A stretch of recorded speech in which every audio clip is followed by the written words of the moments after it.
نحمده ونستعينه ونصلي على رسوله الكريم أما بعد باب إذا استووا في القراءة فليؤمهم الأكبر. حدثنا سليمان بن حرب قال حدثنا حماد بن زيد عن أيوب عن أبي قلابة عن مالك بن الحويرث قال قدمنا على النبي صلى الله عليه وسلم ونحن شبابة فلبثنا عنده نحو من 20 ليلة وكان النبي صلى الله عليه وسلم رحيما فقال لو رجعتم إلى بلادكم فعلمتموهم مروهم فليصلوا صلاة كذا في حين كذا وصلاة كذا في حين كذا وإذا حضرت الصلاة فليؤذن لكم أحدكم وليؤمكم أكبركم. یہ باب ہے کہ جب وہ قرات میں برابر ہوں تو جماعت کروائے ان میں سے بڑی عمر والا. امام بخاری فرماتے ہیں کہ ہمیں بیان کیا سلیمان بن حرب نے, وہ کہتے ہیں ہمیں بیان کیا حماد بن زید نے, اور وہ ایوب سے, اور وہ ابو قلابہ سے, اور وہ مالک بن حویرث رضی اللہ عنہ سے. وہ کہتے ہیں کہ ہم نبی صلی اللہ علیہ وسلم کے ہاں آئے, ہم نوجوان تھے, ہم آپ کے پاس تقریباً 20 راتیں ٹھہرے, اور نبی صلی اللہ علیہ وسلم بڑے نرم دل تھے. فقال لو رجعتم الى بلادكم فعلمتموه, آپ نے کہا کہ اگر تم اپنے شہروں کی طرف لوٹ جاؤ تو تم جا کر ان کو سکھانا. مروہم فلیصلوا صلاۃ کذا فی حین کذا, ان کو حکم دینا کہ وہ نماز پڑھیں فلاں نماز فلاں وقت میں اور فلاں نماز فلاں وقت میں. وَإِذَا حَضَرَتِ الصَّلَاةُ فَلْيُؤَذِّن لَكُمْ أَحَدُكُمْ, اور جس وقت نماز حاضر ہو جائے تو تم میں سے کوئی ایک اذان دے. وَلْيَؤُمَّكُمْ أَكْبَرُكُمْ, اور امامت کروائے تم میں سے جو بڑا ہے. امام بخاری رحمۃ اللہ علیہ ایک مسئلے کی طرف اشارہ کر رہے ہیں کہ امامت کا حقدار کون ہے. یہاں پر یہ باب قائم کیا کہ جب وہ قرات کے اندر برابر ہوں پھر جماعت ان میں سے وہ کروائے جو عمر میں بڑا ہے. در حقیقت حدیث کے اندر 4 مرتبے ہیں کہ سب سے پہلا مرتبہ ہے کہ اقرأہم لکتاب اللہ, اللہ کی کتاب کو جو زیادہ پڑھنے والا ہے وہ جماعت کروائے. دوسرا درجہ ہے اعلمہم بالسنہ, جو حدیث کو زیادہ جانتا ہے وہ جماعت کروائے. تیسرا درجہ یہ ہے کہ اقدمہم ہجرہ, جس نے دین کی خاطر تکلیفیں زیادہ برداشت کی ہیں, ہجرتیں کی ہیں, وہ حقدار ہے. اور چوتھا درجہ ہے کہ عمر میں سے جو بڑا ہو. پہلا درجہ قرات کے اندر برابر ہو. اگر 2 بندے ایک جگہ پر موجود ہیں, دونوں کی قرات برابر ہے, تو پھر ان میں سے دیکھا جائے گا حدیثیں زیادہ کس کو معلوم ہے. اگر وہ اس میں بھی برابر ہوں پھر یہ دیکھا جائے گا کہ ان میں سے دین کی خاطر ہجرت اور تکلیفیں زیادہ کس نے برداشت کی ہیں. اگر وہ اس میں بھی برابر ہوں پھر دیکھا جائے گا ان میں سے عمر میں بڑا چھوٹا ہو. یہ دیکھ کر مسئلے پر آگے کیا جائے گا. یہ حدیث کے اندر مرتبے ہیں 4, لیکن سب سے پہلا جو مرتبہ ہے اقرأہم لکتاب اللہ, اللہ کی کتاب کو زیادہ پڑھنے والا. اس سے مراد کیا ہے؟ کچھ علماء نے کہا ہے کہ اس سے مراد قاری ہے, کہ جو قرآن کو زیادہ پڑھتا ہے, اچھے طریقے سے پڑھتا ہے. لیکن جمہور علماء کا موقف یہ ہے کہ اس سے مراد قاری نہیں ہے, بلکہ اس سے مراد قرآن کو سمجھنے والا مراد. جس طرح کہ امام نووی رحمہ اللہ دیگر نے یہاں پر صراحت کی ہے کہ اس سے مراد وہ ہے جو اللہ کی کتاب کو زیادہ سمجھتا ہے. کیونکہ وہ فرماتے ہیں کہ بعض دفعہ ایک ہوتا بندہ ہے, وہ قرآن کو پڑھتا زیادہ ہے لیکن اس کو قرآن کی سمجھ نہیں ہوتی کہ کس جگہ وقف کرنا ہے, کس جگہ نہیں کرنا. اور اکثر دیکھنے میں ایسے آیا ہے, سننے میں آیا کہ بعض دفعہ قرات ہوتی ہے ایسی غلط جگہ پر وقف ہوتا ہے کہ جہاں پر وقف بنتا ہی نہیں. آدھی بات درمیان میں لا کر چھوڑ دی اور اللہ اکبر رکوع میں چلے گئے. اور ان لوگوں کی دلیل ایک وہ حدیث بھی ہے, وہ کہتے ہیں کہ حدیث کے اندر آتا ہے نبی صلی اللہ علیہ وسلم نے فرمایا تھا کہ صحابہ میں سے سب سے زیادہ قرآن کو پڑھنے والے سب سے بڑے قاری وہ ابی بن کعب ہیں. ابی یہ سب سے بڑے قاری تھے, لیکن جس وقت امامت کی باری آئی تو آپ نے ابی کو آگے نہیں کیا. آپ صلی اللہ علیہ وسلم نے ابو بکر رضی اللہ عنہ کو آگے کیا. اور ابو بکر رضی اللہ عنہ کے بارے میں عمر رضی اللہ عنہ فرماتے ہیں کان اعلمنا بکتاب اللہ, ہم میں سے اللہ کی کتاب کو سب سے زیادہ ابو بکر سمجھتے تھے. ابو موسیٰ عاشری بھی تھے ان میں کہ جن کی آواز کے بارے میں اللہ کے نبی نے فرمایا تھا اوتیا مزمارا، یہ من مزامیر آل داؤد، ان کو ایسی آواز دی گئی ہے کہ جیسی داؤد علیہ السلام کی آل کو دی گئی تھی، ایسی سریلی آواز تھی. لیکن نبی صلی اللہ علیہ وسلم نے جب مصلی کے لیے امامت کے لیے انتخاب کیا تو ابو بکر کہہ دیا. تو علماء کا یہاں سے استدلال ہے کہ ابو بکر اللہ کی کتاب کو زیادہ سمجھنے والے تھے اور ابی بن کعب زیادہ قاری تھے. یہ جو آتا ہے کہ اللہ کی کتاب کا بڑا قاری ہو، اس کا مطلب یہ کہ وہ اللہ کی کتاب کو زیادہ سمجھتا ہو. جو اللہ کی کتاب کو زیادہ سمجھتا ہے اس کا حق بنتا ہے کہ وہ مصلی پر کھڑا ہو.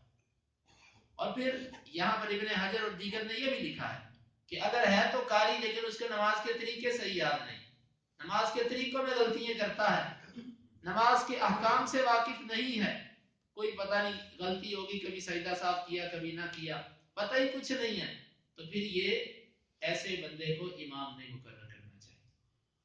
نماز کے مسائل کو پوری طرح جانتا ہو اور وہ اس کو معلوم ہو کہ نماز کے اندر قرات کے اندر کس جگہ وقف ہے کس جگہ نہیں ہے، قرآنی آیات کا معنی اور مفہوم کیا ہے، یہ چیز وہ سمجھتا. بعض دفعہ ہوتا کچھ ہے، مفہوم قرآن کا کچھ ہوتا ہے اور آواز کا اتار چڑھاؤ کی کوئی مناسبت ہی نہیں ہوتی اس آیت کے انداز کے ساتھ. جس طرح کہ یہ مصری قاری جب آتے ہیں ادھر پاکستان میں آتے تھے پہلے، تو ہمارے ادھر وہ قرات کرتے تھے، وہ بعض دفعہ جہنم کی آیتیں پڑھتے کہ اللہ تعالیٰ کافروں کو ہمیشہ ہمیشہ جہنم میں پھینکے گا. تو آگے سے ہمارے عامی لوگ سبحان اللہ، ماشاء اللہ، سبحان اللہ، پتہ جو نہیں کہ وہ کیا کہہ رہے ہیں، اللہ کی غضب والی آیتیں پڑھ رہے ہیں اور یہ واہ واہ سبحان اللہ ماشاء اللہ، کوئی پتہ نہیں کہ کیا چیز پڑھی جا رہی. تو ایسا امام جو ہے کہ جس کو ان مسائل کا علم نہیں ہے، اس حدیث کا مطلب یہ نہیں ہے کہ جس کو قرات زیادہ جو کر جاتا ہے کہ وہ امامت کا حقدار. حدیث کی روشنی سے جمہور علماء کے نزدیک امامت کا حقدار وہ بندہ ہے کہ جو اللہ کی کتاب کے تقاضوں کو پورا کرنے والا. نبی صلی اللہ علیہ وسلم کا سارے صحابہ میں سے ابو بکر کو منتخب کرنا اسی چیز کی طرف اشارہ تھا. وگرنہ آواز میں ابو موسیٰ عاشری تھے اور قرات میں ابی بن کعب تھے، لیکن ابو بکر رضی اللہ عنہ کو مقرر کیا گیا. دوسرا مرتبہ ہے سنت کا کہ پھر اگر قرات میں دو بندے برابر آ رہے ہیں، قرآن کی تفسیر اس کے احکامات کو دو بندے برابر سمجھ رہے ہیں، پھر اس کے بعد درجہ ہے اب دیکھو ان دونوں میں سے حدیث کا بڑا عالم ہو، جو حدیث کا بڑا عالم ہو اس کو مقدم کیا جائے. اگر وہ حدیث میں بھی برابر آ رہے ہیں تو پھر دیکھا جائے گا کہ ان میں سے ہجرت دین کی خاطر تکلیفیں زیادہ کس سے برداشت کی. اگر اس میں بھی برابر آئیں پھر ہے چوتھا درجہ عمر میں بڑا ہونے کا. لیکن اس حدیث کے اندر صرف اللہ کے نبی نے یہ فرمایا کہ جب نماز کا وقت ہو جائے تم میں سے جو بڑا ہے وہ جماعت کروائے. علماء لکھتے ہیں کہ یہاں پر تو 3 درجے نہیں بیان ہوئے، اللہ کے نبی نے ڈائریکٹ چوتھے درجے کا ذکر کر دیا، جو بڑا ہو وہ جماعت کروائے. تو اس کا جواب شارحین نے یہ دیا ہے کیونکہ یہ جو لوگ آئے تھے یہ سب کے سب اکٹھے آئے تھے. اور دوسری روایت کے اندر ہے کننا متقاربین فی العلم، ہم علم میں برابر برابر تھے، اور علم میں بھی سب کے سب برابر تھے، عمریں بھی ان کی قریب تھی، شبابتن ہم نوجوان تھے سب، یہ عمر میں بھی برابر تھے اور ہجرت بھی انہوں نے اکٹھی کی، ایک ہی وقت برابر کا تھا ان کا ہجرت کا، اور علم میں بھی برابر تھے. لہذا خود بخود چوتھا درجہ بن جاتا تھا کہ تم میں سے جس کا عمر کا فرق آ رہا ہے، جو بڑا بن رہا ہے وہ جماعت کرے. اس لیے یہاں پر اللہ کے رسول نے پہلی 3 چیزوں کا ذکر نہیں کیا. آپ نے کتاب اللہ کا ذکر نہیں کیا کیونکہ اس میں وہ برابر آ رہے تھے، جتنی تعلیم سب نے برابر تعلیم اللہ کے رسول سے حاصل کی، سنت کے بارے میں بھی برابر تعلیم حاصل کی اور ہجرت بھی برابر کی. چوتھا درجہ باقی رہ گیا تھا کہ جو عمر میں تم میں سے بڑا ہے وہ مصلی پر کھڑا ہو. تو یہ امام بخاری رحمۃ اللہ علیہ اشارہ اسی بات کی طرف کرنا چاہتے ہیں کہ امام منتخب کرتے وقت ان 4 مراتب کا خیال کیا جائے گا. اگر پہلے سارے مرتبوں میں کچھ لوگ برابر آتے ہوں پھر چوتھا مرتبہ ہے کہ ان میں سے جو عمر میں بڑا ہو اس کو آگے کیا جائے گا. ویسے تو بعض لوگوں نے اپنی فقہی کتابوں کے اندر امامت کی بڑی عجیب شرطیں بھی لکھی ہیں کہ جس کو ہم نہیں بیان کرنا چاہتے. حدیث کے اندر 4 ہیں لیکن انہوں نے اس سے زیادہ بھی کچھ شرطیں اپنی طرف سے بنائی ہیں کہ جو شرطیں ایسی ہیں کہ شاید ان کو مسجد میں بیان کرنا بھی مسجد کے آداب کے خلاف ہے. باب اذا زار الامام قوما فامهم، یہ باب ہے کہ جب کوئی امام کسی قوم کی زیارت کرے، ان کے ہاں جائے تو وہ ان کی جماعت کروائے۔ امام بخاری رحمۃ اللہ علیہ اس حدیث کی طرف اشارہ کرنا چاہتے ہیں کہ ایک حدیث کے اندر منع آتی ہے، من زار قوما فلا یؤمهم، جو کسی قوم کے ہاں جائے تو ادھر جا کے جماعت نہ کروائے۔ اور ایک روایت کے اندر ہے لا یجلس الرجل علی مجلس اخیہ یا بعد علی تکریمت اخیہ او کما قال، کہ کوئی بندہ کسی جگہ پر جب جائے تو وہاں پر جو کسی کی مسند ہے، کسی کی جو مسند ہے، کسی کی جو جگہ ہے، جو سیٹ ہے اس کی، جو اس کا مصلی ہے، وہاں پر وہ کھڑا نہ ہو۔ باہر سے کوئی عالم آ جائے، کوئی امام آ جائے، کوئی بندہ آ جائے، اس حدیث میں یہ ہے کہ وہ نہ تو ادھر کے استاذ کی مسند پر بیٹھے، درس کی جگہ پر بھی نہ بیٹھے، اور نہ ادھر کے امام کے مصلی پر کھڑا ہو، الا باذنہم، ہاں وہ ان کو اجازت دے تو پھر وہ کھڑا ہو سکتا ہے، وگرنہ مقامی امام اور مقامی خطیب کی اجازت کے بغیر منبر اور مصلی پر کوئی کھڑا نہیں ہو سکتا۔ وہ حدیث کے اندر ممانعت ہے۔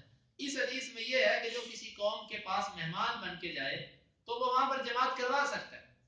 امام بخاری اشارہ کرنا چاہتے ہیں تطبیق کی طرف۔ تطبیق یہ ہے کہ جو امام اعظم ہو، امام اعظم سے مراد جو خلیفہ بھی ہو مسلمان، وہ جب کسی مسجد میں چلا جائے گا تو وہ وہاں کے امام کی اجازت کے بغیر بھی مصلی پر کھڑا ہو سکتا ہے، اور وہاں کے خطیب کی اجازت کے بغیر بھی منبر پر بیٹھ سکتا ہے۔ ہاں امام اعظم سے مراد خلیفہ ہے مسلمانوں کا خلیفہ، لیکن خلیفہ سے مراد وہ ہے جو دین کو سمجھنے والا خلیفہ۔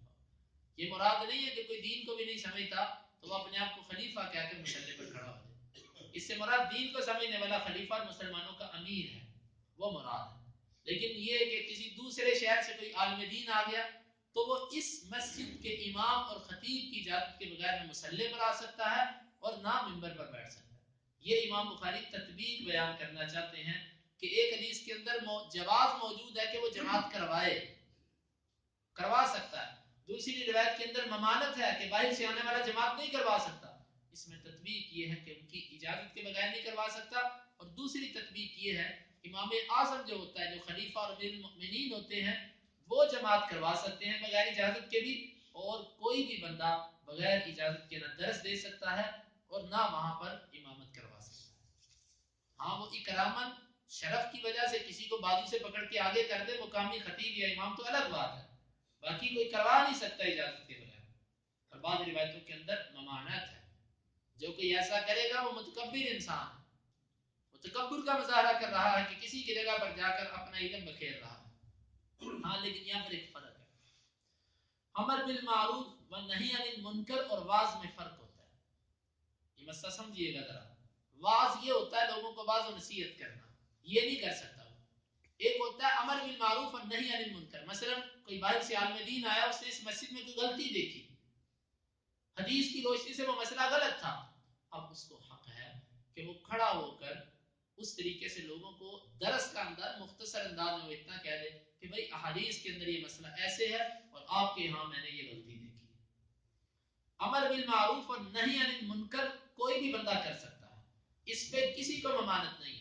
رہا واز درس تو یہ صرف اور صرف مقامی خطیب اور مقامی امام کا حق ہے، اور کوئی نہیں کروا سکتا۔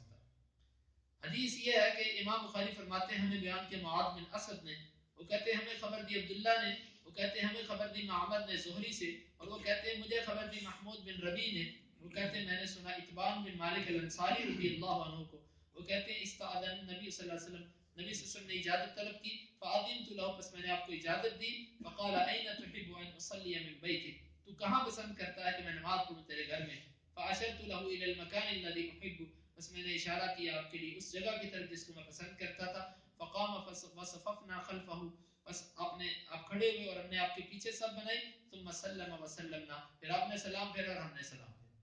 یہ حدیث پیچھے بھی گزر چکی ہے۔ اتبان بن مالک کی وہی صحابی، انہوں نے خود اللہ کے نبی کو دعوت دی، تو لہذا نبی صلی اللہ علیہ وسلم کو دعوت ہی اس لیے دی تھی کہ آپ آ کر جماعت کریں، تو آپ کو پھر ضرورت ہی نہیں تھی اجازت دینے کی۔ جب باہر سے کسی امام کو بلایا ہی جماعت کروانے کے لیے جائے، یا اس کو بلایا ہی درس دینے کے لیے جائے، تو پھر اس کو مقامی لوگوں سے اجازت کی ضرورت نہیں ہے۔ جس طرح کہ اتمان بن مالک نے اللہ کے نبی کو بلایا ہی جماعت کروانے کے لیے کہ آپ میرے گھر میں تشریف لائیں، کسی جگہ پر نماز پڑھیں، میں بھی وہاں پر نماز پڑھنا شروع کر دوں. یہ تھا اتمان بن مالک کا مقصد. تو نبی صلی اللہ علیہ وسلم نے گھر میں داخل ہونے کی اجازت طلب کی. امام ہو کہ کوئی بھی ہو، کسی کے گھر میں بغیر اجازت داخل نہیں ہو سکتا. یہ نہیں کہ وہ پیر صاحب ہیں، وہ استاد جی ہیں اور وہ جیسے مرضی کسی کی بہو بیٹی اس کے ساتھ بیٹھ جائیں، اس کے سامنے بیٹھ جائیں، اچانک آ جائیں. یہ بےہودگی ہے، بے شرمی ہے. کوئی بھی ہو، خلیفہ ہی کیوں نہ ہو، وہ کسی کے گھر میں اجازت کے بغیر نہیں جا سکتا. اور دوسرا آپ صلی اللہ علیہ وسلم نے فرمایا کہ کس جگہ پسند کرتا ہے میں نماز پڑھوں. انہوں نے جگہ بتائی، آپ نے وہاں پر نماز پڑھی. نفل نماز کی جماعت بھی ثابت ہوئی کہ نفل نماز تھی، یہ آپ نے جماعت کروائی نفل کی.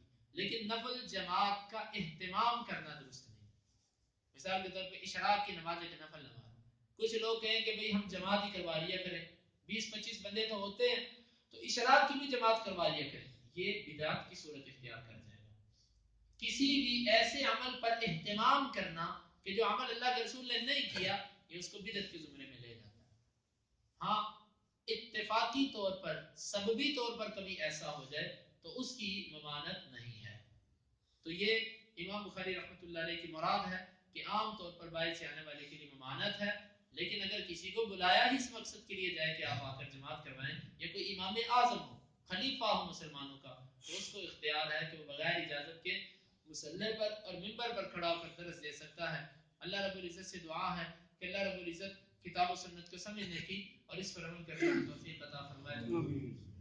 اللهم انفعنا بما علمتنا وعلمنا ما ينفعنا وزدنا علما. اللهم اقسم لنا من خشيتك ما تحول به بيننا وبين معصيتك، ومن طاعتك ما تبلغنا به جنتك، ومن اليقين ما تهون به علينا مصائب الدنيا. متعنا اللهم بأسماعنا وأبصارنا وقواتنا أبدا ما أحييتنا، واجعله الوارث منا، واجعل ثأرنا على من ظلمنا، ولا تجعل مصيبتنا في ديننا، ولا تجعل الدنيا أكبر همنا ولا مبلغ علمنا، ولا تسلط علينا من لا يرحمنا. وآخر دعوانا أن الحمد لله رب العالمين.